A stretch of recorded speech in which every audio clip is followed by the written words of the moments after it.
Hey everyone, welcome back to another video. In this video, I'm going to be looking into Shopify's first quarter earnings report and then also going to be figuring out what the intrinsic value of the company is so that we can know what a good price would be to buy into it from a value investing perspective.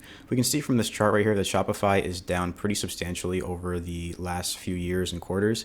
We can see that right now they're trading even lower than they were trading during the March 2020 lows when they were hit with that initial lockdown measure that stopped the entire global economy. So they're trading at a pretty heavy discount right now. They're down about 70% over the last year, 50% over the last month, and 20% over the last week. So depending on different valuation metrics, Shopify could be presenting a really strong buying opportunity right now. And obviously, for those who don't know, Shopify is an e-commerce platform that allows business owners and merchants and different entrepreneurs to sell their products online and create an online website that way. And we can see right here from this article that it's not just Shopify that's been hit extremely hard by the initial shift in demand from online goods to people returning back to in-person shopping, but pretty much the entire e-commerce sector as a whole is slowing down.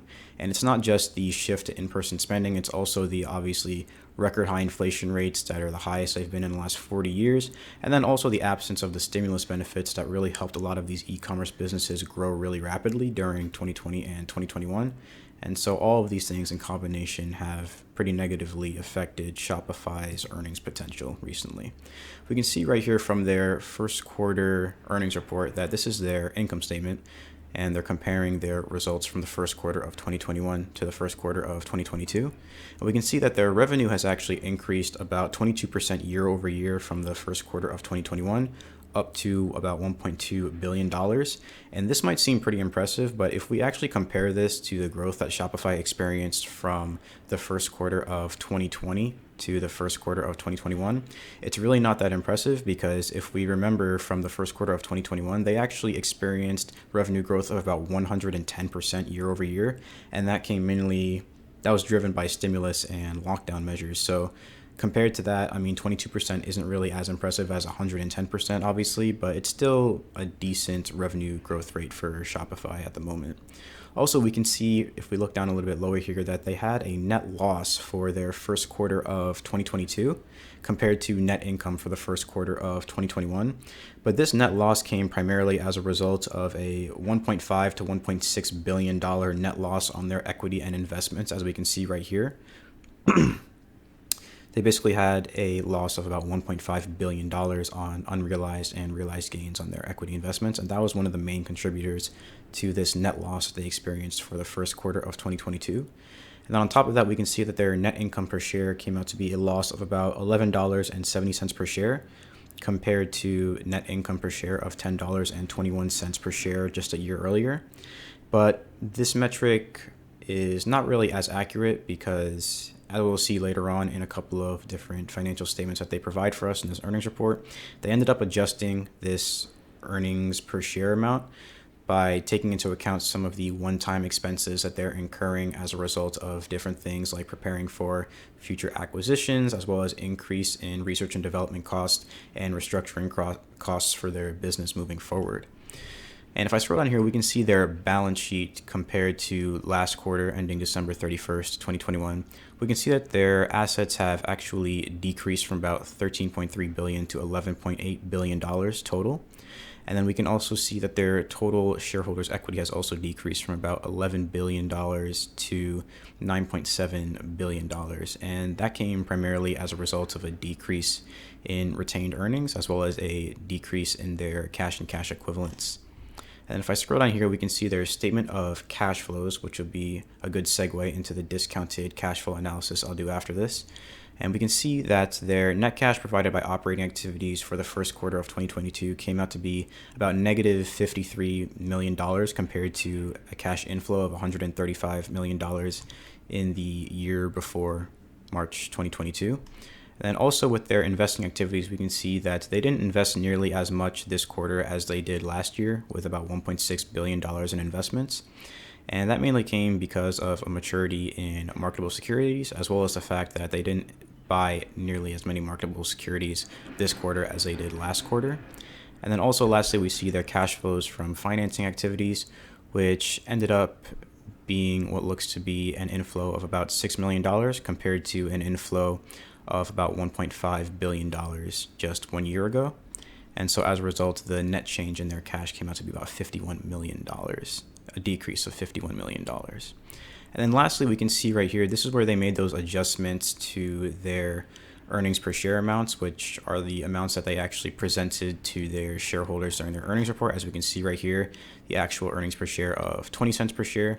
They didn't end up using the actual loss of $11.70 per share. They used this one because they adjusted for some of the one-time expenses that they incurred this quarter, such as the obvious loss that they had in the equity investments that they had that were realized and unrealized gains, and then also some stock-based compensation and payroll taxes that they incurred during this quarter that they don't think are going to be repeating expenses moving forward. And so that was the reason why their adjusted net income per share, diluted net income per share, came out to be 20 cents per share, but that still didn't beat analysts' expectations of about 60 cents per share.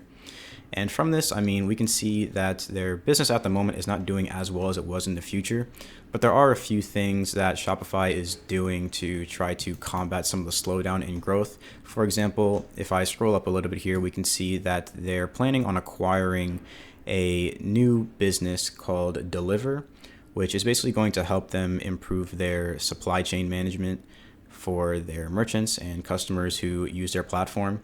And this acquisition is going to take place sometime in the future. They still have to do a couple of reviewing things and regulations and things like that. And it's going to come out to be about a $2.1 billion acquisition, 80% of which is going to be paid for in cash and then 20% in shares of Shopify.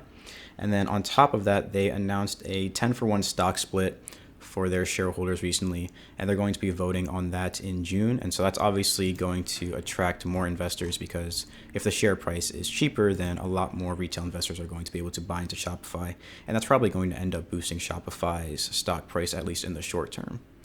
And lastly, I want to finish off with an intrinsic value analysis, a discounted cash flow analysis, to see what the intrinsic value of Shopify is. And I got some of these estimates. Estimates from Yahoo Finance. I don't really know how accurate they are, because according to Yahoo Finance, Shopify is expected to have a negative 0.01% growth rate over the next 5 years.